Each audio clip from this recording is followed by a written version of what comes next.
Hello everyone. पहले वाले lecture में हम लोगों ने समझा था कि म्युनिसिपैलिटीज के क्वालिफिकेशंस क्या होंगे, डिसक्वालिफिकेशंस क्या होंगे, म्युनिसिपैलिटीज के टर्म क्या होते हैं, कैसे इलेक्ट होते हैं। आज हम लोग समझेंगे कि म्युनिसिपल इलेक्शन को चैलेंज कैसे किया जा सकता है। आपने कभी न्यूज में सुना ही होगा किसी इलेक्शन के रिजल्ट को कोर्ट में चैलेंज किया गया है। आपको पता है कि म्युनिसिपल इलेक्शन को लीगली कैसे चैलेंज करते हैं? तो वो इन सेक्शन में डिफाइन किया गया है।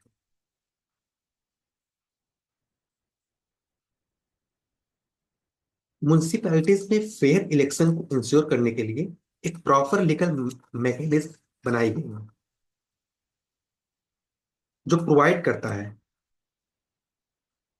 अगर किसी को लगता है कि म्युनिसिपल इलेक्शन अनफेयर तरीके से करप्ट प्रैक्टिस हो रही है, म्युनिसिपल इलेक्शन में अनफेयर तरीके से जीता गया है, तो वो इलेक्शन पिटीशन फाइल कर सकता है।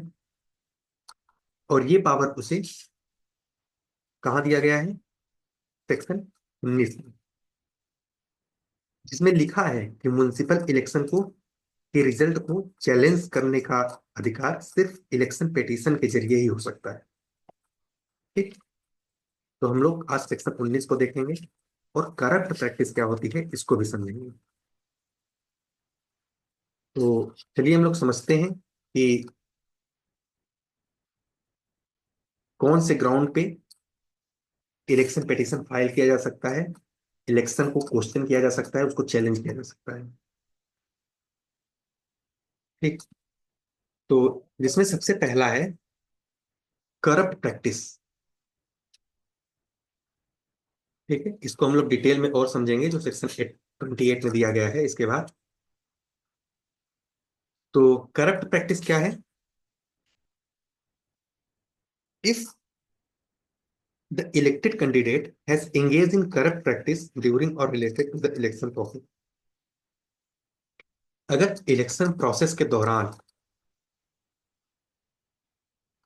या फिर इलेक्शन प्रोसेस से रिलेटेड जो इलेक्टेड कैंडिडेट है वो करप्ट प्रैक्टिस करते हुए पाया जाता है, जैसे ब्राइबरी, कोएर्सन, इनपर्सोनेशन या फिर रिलीजियस इन्फ्लुएंस, तो इन ग्राउंड पे जो इलेक्शन पिटीशन है फाइल किया जा सकता है, क्वेश्चन किया जा सकता है। ठीक है। तो करप्ट प्रैक्टिस के बेस पे चैलेंज किया जा सकता है इलेक्शन को। सेकंड क्या है? इनप्रॉपर रिजेक्शन और एडमिशन ऑफ वोट्स। अगर कोई भी कैंडिडेट इलेक्ट होता है ड्यू टू रॉन्गफुल रिजेक्शन या फिर एक्सेप्टेंस ऑफ वोट, तो ये भी एक ग्राउंड होता है चैलेंज करने का। जैसे इलेक्शन वोट की गिनती के दौरान अगर कोई भी वोट है वो तो वोटिंग मशीन में या फिर काउंट करते टाइम कोई भी गड़बड़ी हो जाती है, उससे कोई कैंडिडेट हार जाता है, तो चैलेंज किया जा सकता है। या फिर किसी कैंडिडेट के फेवर में काफी ज्यादा इनलीगल वोट पड़ जाते हैं, ठीक है, तो उसके बेस पे चैलेंज किया जा सकता है। या फिर if the candidate was not duly elected by the majority of lawful votes.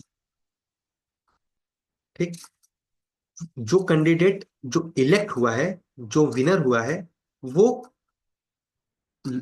Lawful vote के कारण नहीं हुआ है, बाय लॉ मेजॉरिटी में लॉफुल वोट नहीं पड़ी थी, ठीक, अनलॉफुल वोट की वजह से हुआ है, तो उस ग्राउंड पे भी चैलेंज किया जा सकता है। ठीक। थर्ड है डिसक्वालिफिकेशन और wrongful rejection of nomination. If the elected candidate was not legally qualified to contest the election. इससे मतलब है कि जैसे कोई भी कैंडिडेट किसी इलेक्शन में जीत जाता है, ठीक, लेकिन वो 21 की एज क्रॉस नहीं किया हुआ था या फिर 20 एज का हुआ ही नहीं रहता, ठीक, लेस देन 20 एज, 21 एज है उसका, तब वो उस बेसिस पे क्वेश्चन किया जा सकता है इलेक्शन पिटीशन फाइल कर। लेकिन if the nomination paper of the rightful candidate was improperly rejected, अगर एक प्रॉपर कैंडिडेट था और उसका जो नॉमिनेशन वो फाइल करने गया तो उस दौरान उसको रिजेक्ट कर दिया गया उसके पेपर को, नॉमिनेशन पेपर को, ठीक, तो उस बेस पे चैलेंज किया जा सकता है। ठीक है, तो थर्ड ये हो गया। फोर्थ क्या है?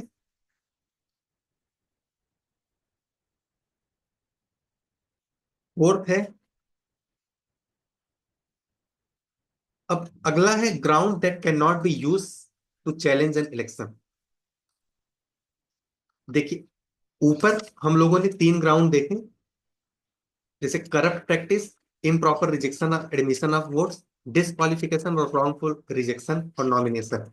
ठीक है, अगर वो करप्ट प्रैक्टिस करता हुआ पाया जाता है, या फिर वोट रिजेक्ट हो जाता है, या फिर गलत वोट एडमिट हो जाता है, ठीक, या फिर वो डिसक्वालीफाई था इलेक्शन लड़ने के लिए लेकिन जीत जाता है, या फिर वो राइटफुल कैंडिडेट था उसका नॉमिनेशन पेपर रिजेक्ट कर दिया जाता है, तो इन बेसिस पे क्वेश्चन किया जा सकता है, पिटीशन फाइल किया जा सकता है। लेकिन कुछ माइनर ग्राउंड है जिससे इलेक्शन पे कोई प्रभाव तो नहीं पड़ता। जैसे हम लोग अगर आईपीसी में देखते हैं तो उसका 94 सेक्शन है, वो पेटी ऑफेंसेस से बात करता है शायद से।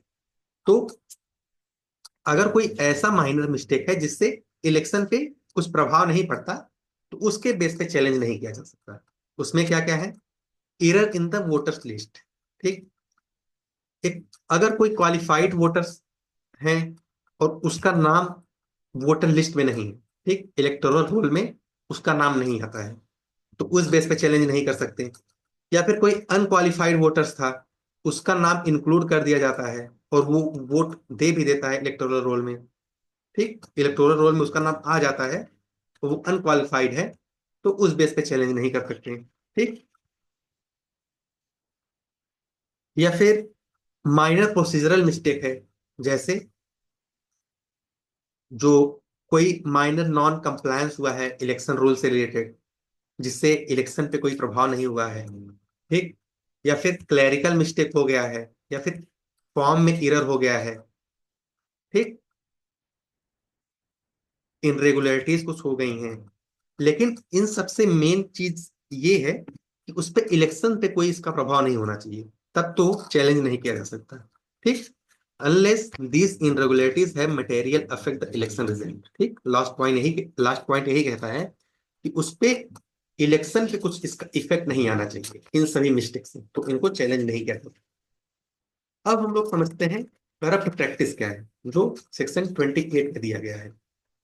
What is corrupt practice? A person is a guilty of corrupt practice. कोई भी पर्सन है वो करप्ट प्रैक्टिस का गिल्टी तब होता है जब वो इंगेज होता है in any of the following. अगर वो इन सभी चीजों में इंगेज होता है तो वो करप्ट प्रैक्टिस करता हुआ माना जाता है। जिसमें सबसे पहला है इंड्यूसिंग और थ्रेटनिंग वोटर्स।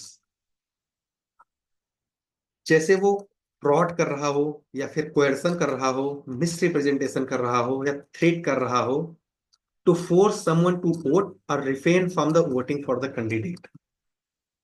ठीक, अगर कोई पर्सन है वो बाय फ्रॉड, या फिर डरा धमका के कोएर्सन के थ्रू, या फिर बाय मिस रिप्रेजेंटेशन, या फिर थ्रेट ऑफ फोर्स से किसी वोटर को ये कह रहा हो कि वो किसी पर्सन को वोट करे, ठीक, या फिर किसी पर्सन को किसी दूसरे पर्सन को वोट करने से रोक रहा हो, तो वो करप्ट प्रैक्टिस के अंतर माना जाएगा। जैसे threatening a person with A jobless, ठीक, थ्रेट कर रहा है जॉबलेस के लिए, unless they vote for a specific candidate. अगर उसने किसी जिस पर्सन को कर रहा है स्पेसिफिक कैंडिडेट उसको वोट नहीं दिया, ठीक, तो ये करप्ट प्रैक्टिस माना जाएगा। नेक्स्ट है ब्राइवरी, ठीक, अगर कोई पर्सन ऑफर करता है मनी, गिफ्ट, एम्प्लॉयमेंट, ठीक, या फिर पर्सनल बेनिफिट कोई जो वोट को इन्फ्लुएंस करे, तो वो ब्राइबरी मानी मानी जाएगी। जैसे एग्जांपल में, ये candidate distributing free laptop before election to gain vote. ठीक, अगर कोई कैंडिडेट है जो इलेक्शन लड़ रहा है म्यूनिसिपैलिटीज का, और वो इलेक्शन होने से पहले ही फ्री लैपटॉप डिस्ट्रीब्यूट कर रहा है, ठीक, तो वो माना जाएगा कि ब्राइबरी दे रहा है, ठीक, और वो करप्ट प्रैक्टिस करता हुआ माना जाएगा। या फिर इम्पर्सोनेशन, ठीक, जैसे फेक वोटिंग होता है, a person voting in someone else name. जैसे न्यूज में सुनने को मिलता है कि एक ही पर्सन किसी दूसरे पर्सन का वोटर आईडी लेके उसको रिप्रेजेंट करते हुए खुद जाके वोट दे देता है अगर वो अब्सेंट रहता है, ठीक, तो वो इम्पर्सोनेशन आता है। ठीक है, जैसे a voter using a fake identity to cast a vote. कोई ए पर्सन है, वो अब्सेंट है, बी पर्सन क्या करता है, वो ए का जो वोटर आईडी है उसको लेके जाके और खुद वोट दे देता है, तो वो इम्पर्सोनेशन की कैटेगरी में आता है। या फिर वो अबेटमेंट करता है, तब भी वो करप्ट प्रैक्टिस के अंदर आएगा। जैसे इनकरेजिंग और helping other commit corrupt practice, ठीक, या वो किसी दूसरे को इनकरेज कर रहा हो करप्ट प्रैक्टिस करने के लिए, या फिर वो ऐड कर रहा हो मतलब हेल्प कर रहा हो किसी थर्ड पर्सन को करप्ट प्रैक्टिस करने के लिए, ठीक, तो वो भी करप्ट प्रैक्टिस के अंदर आए। या फिर रिलीजियस इन्फ्लुएंस हो। नेक्स्ट क्या है, religious influence, using caste, community और रिलीजियन टू इन्फ्लुएंस वोटर। ठीक, इस बेस पे आप देखते होंगे कि ज्यादातर इसी बेस पे वोटर को बहलाया फुसलाया जाता है वोट देने के लिए। ठीक, जैसे एक candidate saying voter for vote for me because I belong to your caste. ठीक, प्रैक्टिकल सबसे ज्यादा क्या होता है, यही होता है, वोटर्स भी यही करते हैं और जो कैंडिडेट हैं इलेक्शन लड़ रहे होते हैं वो भी यही करते हैं। तो ये भी एक करप्ट प्रैक्टिस है। ठीक, और नेक्स्ट है spiritual threat, convincing voters that they will face divine punishment. जैसे कोई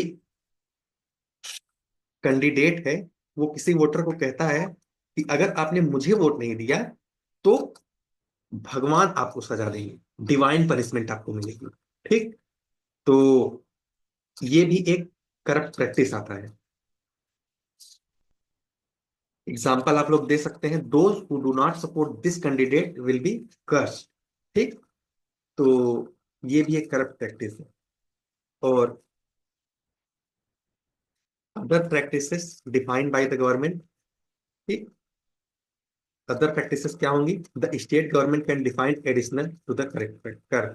ये जो 7 ग्राउंड दिए गए हैं इनके अलावा भी स्टेट गवर्नमेंट और भी चीजों को करप्ट प्रैक्टिस में डाल सकती है, ये सभी भी करप्ट प्रैक्टिस के अंदर आएंगे।